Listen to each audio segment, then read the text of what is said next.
Selamat datang kembali di sesi pendalaman kita. Kali ini kita mau menyelami inti dari buku Mastery, karya Robert Greene.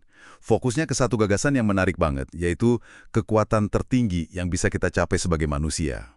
Sumber kita ya dari intisari buku itu. Betul sekali. Jadi misi kita kali ini, coba membedah apa sih sebenarnya kekuatan ini. Ini penting ya, ini bukan soal sihir atau supernatural gitu, tapi lebih ke, puncak potensi kecerdasan dan efektivitas manusia. Dan gimana Greene memetakan jalannya. Oke. Langsung aja kita bedah ya. Jadi Greene ini berargumen kalau fondasi awalnya itu kita harus nemuin dulu apa yang disebut tugas hidup atau life's task. Semacam kita harus nyambung lagi gitu sama keunikan diri kita, panggilan bawaan kita lah istilahnya. Kedengarannya agak gimana ya, abstrak gitu ya. Hari-hari dengan kecenderungan alami yang paling dalam di diri Anda. Jadi bukan cuma soal milih kerjaan A atau B, tapi lebih ke ada resonansi emosional yang kuat apa enggak gitu. Oke. Jadi ada rasa klik gitu ya? Nah, iya. Tanpa itu, perjalanan panjang buat jadi master itu rasanya bakal berat banget. Rentan gagal di tengah jalan. Contoh klasiknya kan si Leonardo da Vinci tuh. Dari kecil udah kelihatan banget dorongannya buat ngamatin alam. Itu jadi benang merah di semua karyanya nanti. Oke, jadi nemuin panggilan dulu, terus setelah arahnya ketemu, masuk ke fase magang atau apprenticeship. Greene bilang ini krusial banget. Dan tujuannya, dia tekanin, bukan cari duit atau jabatan dulu, tapi justru transformasi cara berpikir. Gimana tuh maksudnya? Ya, ini fase buat ibaratnya menginstal ulang cara pandang kita lewat praktek langsung. Prosesnya panjang kan, sering disebut tuh butuh 10.000 jam lebih. Tujuannya biar kita benar-benar ngerti dan nguasain fondasi keahliannya. Sampai mendarah daging gitu. Dan ini bukan cuma teori ya. Jelas bukan. Greene malah nekenin banget pentingnya belajar langsung pakai tangan, hands on, istilahnya gitu. Bahkan nih, di bidang yang kesannya konseptual banget, hands on itu artinya ya kita bergulat langsung sama masalahnya, bukan cuma baca solusinya di buku. Menarik. Jadi langsung nyemplung gitu ya. Betul, proses kayak gini ngebangun apa yang disebut tacit knowledge, pengetahuan yang nggak tertulis, pemahaman intuitif. Nah ini cikal bakal kekuatan yang kita bahas itu. Tapi kan proses belajar ini sering keganggu ya, mungkin sama interaksi sama orang lain. Nah, di sini Greene masukin soal kecerdasan sosial. Oh ya, itu penting banget. Kenapa tuh? Bukan biar jadi populer kan? Bukan itu. Tapi lebih ke kemampuan buat ngelihat orang lain apa adanya. Realistis. Nggak pakai filter emosi kita sendiri. Kayak Benjamin Franklin kan, dia belajar mahal soal ini.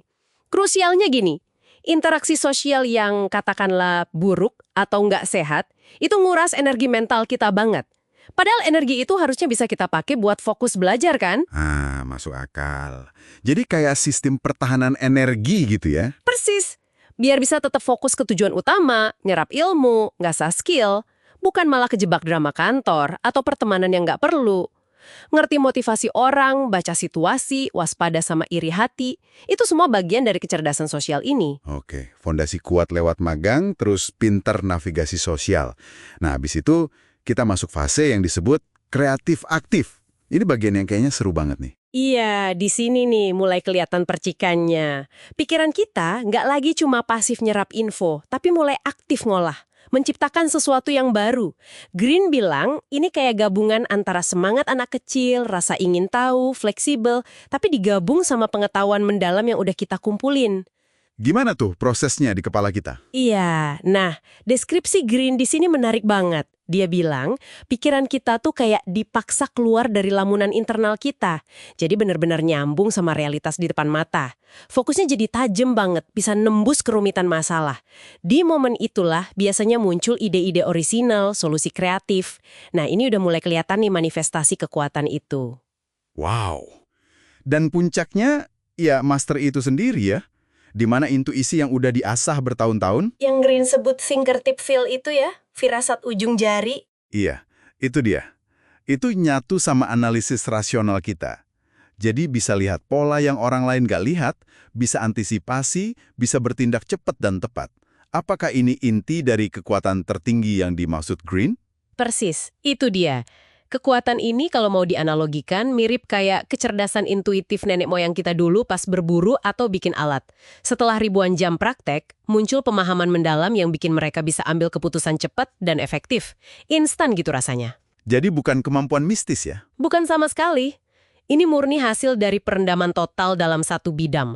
Fusi, gabungan antara pikiran rasional sama intuisi yang kebangun dari pengalaman mendalam dengan realitas. Itulah kekuatan sesungguhnya, menurut Green. Pemahaman yang dalam, yang menyatu sama tindakan efektif. Oke, jadi kalau kita simpulkan nih buat pendengar kita, kekuatan tertinggi versi Green ini intinya bukan bakat lahir yang misterius gitu ya? Enggak, sama sekali bukan. Tapi sesuatu yang dibangun lewat dedikasi ke panggilan kita, terus proses magang yang benar-benar ngubah cara kita mikir, ditambah kecerdasan sosial, dan akhirnya fase kreatif itu. Dan puncaknya ya, perpaduan harmonis antara logika sama intuisi yang tajam banget itu, hasil dari proses panjang. Nah, ini jadi ninggalin pertanyaan penting buat Anda semua yang dengerin ya. Betul, pertanyaan reflektif mungkin ya. Di bidang yang lagi Anda tekuni sekarang, gimana caranya Anda bisa mulai secara sadar melatih firasat ujung jari itu? Langkah konkret apa, sekecil apapun, yang bisa Anda ambil mungkin mulai hari ini, buat terkoneksi lebih dalam lagi sama realitas bidang Anda itu. Jadi nggak cuma di permukaan aja, nggak cuma teori doang. Apa ya kira-kira?